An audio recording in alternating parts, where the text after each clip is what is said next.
Hi, my name is George Matthew, and this is my partner.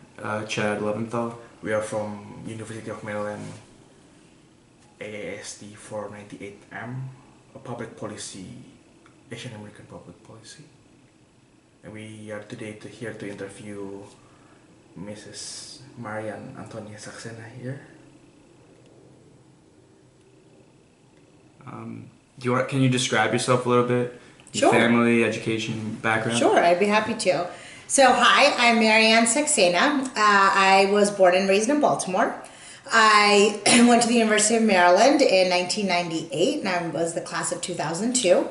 After graduating with a bachelor's degree in political science, as well as one of the first Asian American Studies certificate, I went and taught English in Japan for 2 years, and then I went to American University and got my law degree. I have been practicing law for over 10 years now. I'm currently an attorney at PricewaterhouseCoopers, or PwC. I am married to Neil Sayena, who also went to University of Maryland and was, like me, pretty involved in the Asian American Studies program and AASU in general, the Asian American Student Union. And we have 3 boys and currently live in Arlington, Virginia. You mentioned that you went to Japan for 2 years. Can you tell us a little bit about that?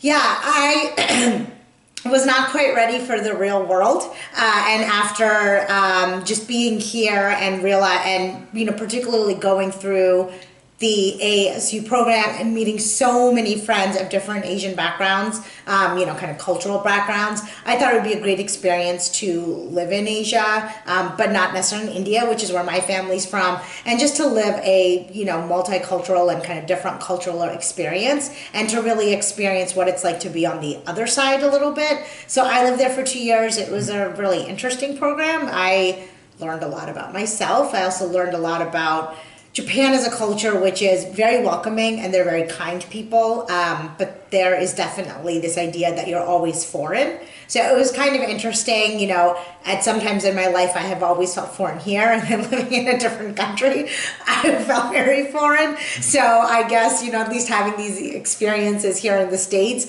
helped me live abroad and kind of get used to a culture of maybe feeling a little bit different, but really trying to learn from it and kind of blossom from it.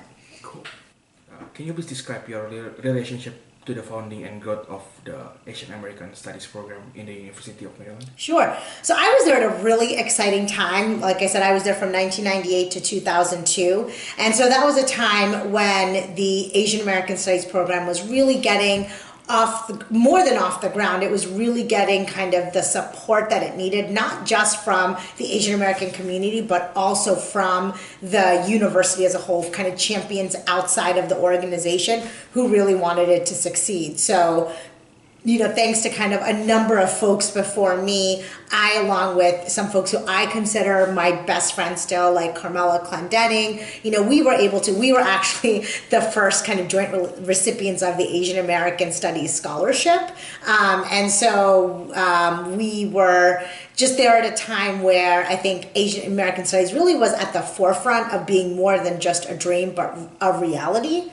And there was, I think, from my point of view, just more awareness of what it meant to be Asian American and how to really leverage populations that were more than just Asian American, but they just had an interest in the diversity and the richness and the culture of University of Maryland. So it was a very exciting time. It was pretty clear there was still a lot of work to do to show that this was something that was impactful, again, not just for the Asian American community, but for the University of Maryland community as a whole. So if we could go back to around the year 2000, if you could paint a picture of what the campus was like, are there any specific or vivid memories you have, or maybe in clubs or stuff like that? Yeah, definitely. I mean, I was an active member of both the Asian American Studies Union as Students Union, as well as the Indian Students Association. So I think apart from it being, fun and being able to be with, kind of like-minded students and being able to do really great kind of cultural events and social related events, I think it was a time where we were recognizing that more needed to be done in order to bring the Asian American students' voice out. Like if you looked at the BSU, the Black Student Union, and the Hispanic Student Union, they had all these really great classes. They had really strong support from the administration. So it was, I think we were starting to question, well, why doesn't, the Asian American students have as much support? And so probably the most defining moment for me by far was when the Bloodhound Gang was coming to sing at, what was it called? I think it was at Maryland Day. And they had a song that was just really inappropriate and had some words that were really inappropriate, all around, but particularly had some harmful and hurtful words for the Asian American community.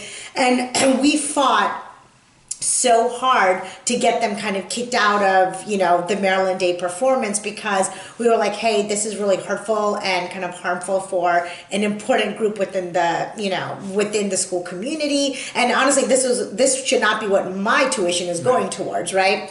And so I remember very vividly kind of speaking at, kind of a forum on this. And I still remember the words that I said, which was, if not now, then when are we going to stop this? And that's actually when I started realizing that change is really hard, because even though I think a lot of the administration agreed with us, nothing was done. I don't know if it was because there's also free speech is an issue, right? Like that is also, there were groups of students who wanted to hear them. They were simply entertainment, and they had a point of view as well.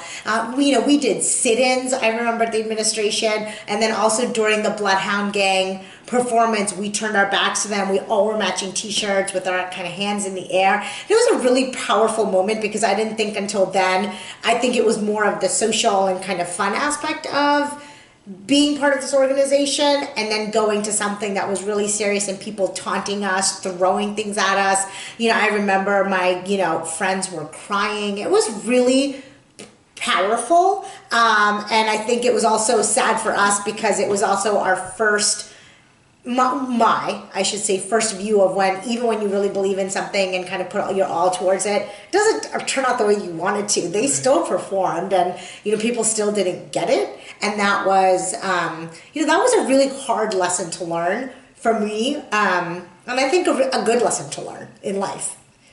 So people actually threw stuff at you? Yeah, they were throwing things at us. This was also around I guess 9/11 happened my senior year, right? And so that was in 2001. Mm-hmm. So that was September of my senior year. So there was a lot, I think, going on at that time. I mean, somebody threw a beer bottle at me, and they were like, go back to your country. And I was like, I'm from Baltimore, And so I think that's where it was really kind of evident that there were, facets of the community that, kind of held a sort of hatred or maybe an ignorance. I don't really know. But that was, again, it was those kinds of events that really showed the importance of needing an Asian American Studies,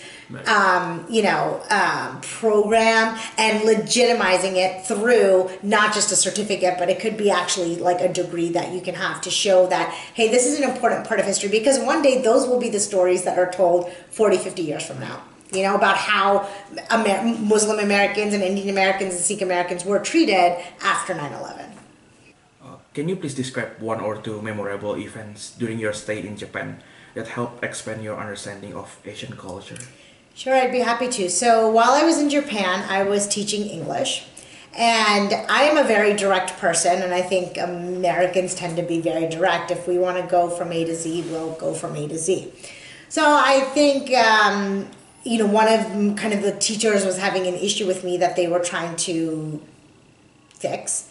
And rather than going from A to Z, they went from A to B to C to D, all the way around in circles until we finally got to the issue. And that's when I realized that my more direct personality was probably rubbing them the wrong way and just getting on their nerves, and was probably kind of coming across as a very, as they viewed like, oh, she's such an American. And so I realized that I had to shift the way that I was saying things a little bit in order to still get my point across, but be respectful of their culture and that the way that things are done. So for example, if you're going to criticize somebody, you don't just, even if it's constructive, you wouldn't just come out and say it. You give them kind of a lot of praise, and you provide examples, and you then describe what you'd like them to do, but you still enjoy working with them, right? And so I realized that I had to talk in circles a little bit, and while I had to change the way that I was speaking a little bit and kind of thinking about problems, I think it helped me at the end of the day resolve issues that I would have in the future. So that kind of ties back to, when we think about, again, when you are trying to accomplish something, particularly at a place like Maryland or in government, a lot of it is not just coming out with, well, here's what I think, and here's what I know, and here's why I think we should do this, but listening to the other side, seeing how they do things, kind of understanding the culture. That's kind of a loaded word, but you can have workplace culture, you can have culture within a city or a town, right? Or within a country. Mm-hmm. Understanding what that is and if you understand that, you can use that knowledge to your benefit to not just get across your point, but also to kind of get what you want. And so I definitely learned that, even if I think I know, taking a step back, even if I know what I want to say and I'm very clear on what the issue is, sometimes it just helps to step back and listen and learn from your surroundings. And that was a lesson that I kind of took back with me, that I think I've used in my life. And then again, I think, we can use, right, for AAST, and I'm sure is being used in order to kind of push the agenda for more classes or whatever it may be that the program wants, I think that's an important lesson kind of for any college student, is sometimes just listening, because you can gain a lot of knowledge about your surroundings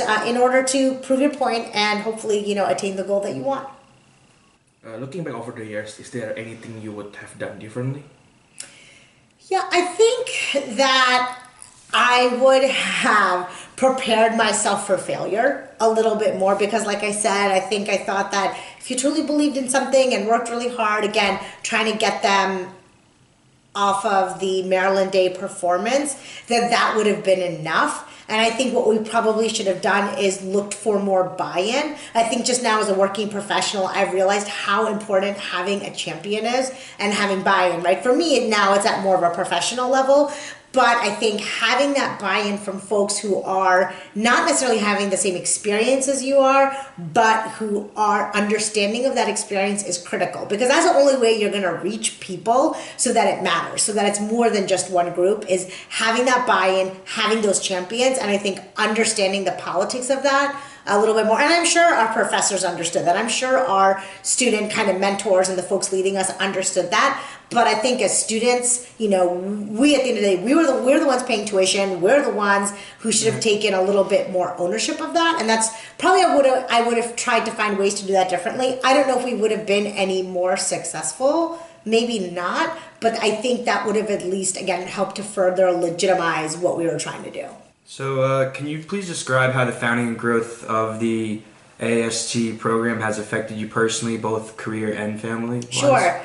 So personally and family life, I obviously met my husband through kind of all of these shared experiences through the Indian Students Association. So I would not have my kids and kind of the family that I have now. So that's for me personally. That's obviously my personal life, but also having kind of a greater understanding of looking back and realize what we were able to accomplish is, it was looking back, realizing affecting any sort of change at an organization that large is huge. And I think it's just helped enable me to, have more confidence in myself and more drive to think about, well, what are my goals and how am I going to attain them, both on a professional and personal level.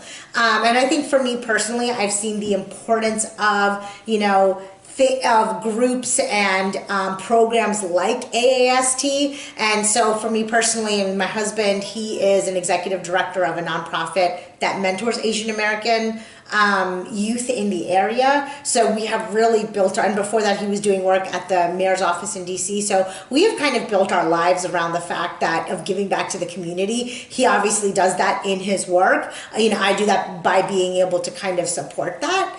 And so for us, it's it's the feeling of giving back, but I think that we are constantly learning from the children that we're working with, and obviously being able to go back and see how much AAST has grown is amazing, and that gives you confidence again to do things in your life, both personally and professionally as well. Can you please describe your dreams for AAST when you were on campus and how AAST has realized or fallen short of those dreams over the past year? So, I think my dream was that it could be more than a certificate, and now that, folks can minor in it, I think that is fantastic. And again, it's been many years since I graduated from college, but it's great how much it has grown into that. And, hearing stories from folks who really knew nothing about Asian American history.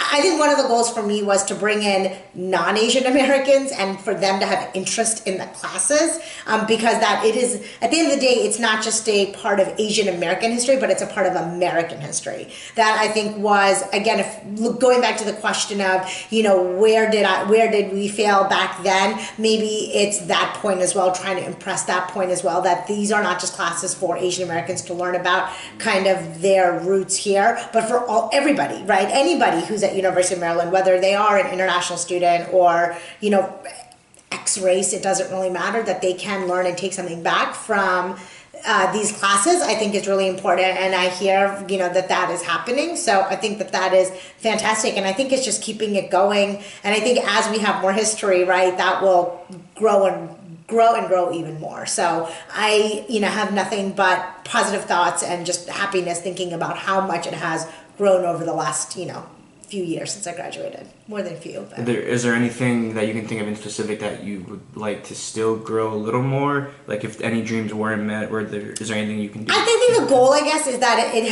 was always that it would be a major. That you could get a major in Asian American Studies, like other schools have that, but maybe something I would imagine something like that just obviously takes more time and interest, and the hope would be that eventually that is there.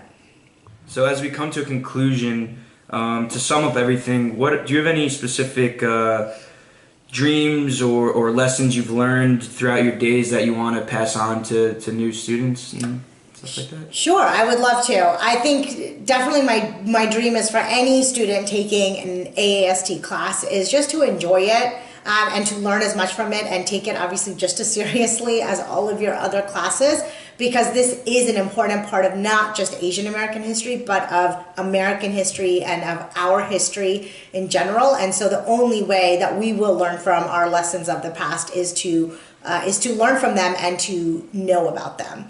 And I think in terms of what do you do with this in the future? I think that if anything, I hope I can be an example of that. You don't need to go on to be an AST professor or necessarily, you can still be a part of the community and work in the community in so many different ways. You can be part of a professional organization. You can be a mentor. I think definitely paying it forward and giving it back is the most important thing, because there are so many people who worked hard to get these classes in place and have these opportunities in front of you all. So if you just take that and pay it forward, in the way you want to and in the way that works for your life, I think that is the most important thing, because to me, AAST has always not just been should not be, I should say, a separate part of the college experience, but just like anything else, a part of the college experience that you take with you, and you do great things in the future. Thank you so much. You're welcome.